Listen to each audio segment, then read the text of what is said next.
Merci Pierre. Dans le sud de la France, dans l'Hérault, près de Montpellier, des pluies orageuses se sont abattues sur la région. Elles ont fait 4 morts et 2 disparus. Didier Mkouache.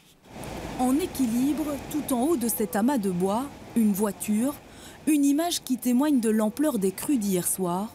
Suite à de violents orages et de fortes pluies, des branches se sont accumulées dans ce cours d'eau, formant un barrage naturel qui a rapidement cédé. Une vague de 3 mètres de haut a alors tout balayé sur son passage. De nombreuses voitures et des caravanes ont été emportées. J'ai hurlé pour réveiller tout le quartier bas, parce que les gens dormaient, ils ne se rendaient pas compte. Et puis il y a quand même un jeune qui m'a doublé là.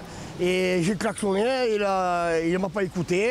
Il est arrivé ici, il a voulu faire demi-tour, il s'est fait emporter. Là. Et je me suppose que c'est cette voiture ou une semblable. Là. Je suis traumatisée. On est en vie, on n'est pas blessé. Mais j'ai traumatisé, j'ai jamais vu de choses comme ça par chez moi. Aujourd'hui, dans le village de Lamadou-les-Bains dans l'Hérault, de la boue partout dans les rues. Tout se serait passé en quelques minutes seulement. Les dégâts sont importants et les habitants ne peuvent que constater. Et tout est venu vers nous, quoi. J'ai l'eau qui est rentrée dans le studio là à peu près 2 mètres, 2 mètres 50. Le garage, ici c'était un restaurant. Il est parti et plus rien. Ces inondations ont été meurtrières.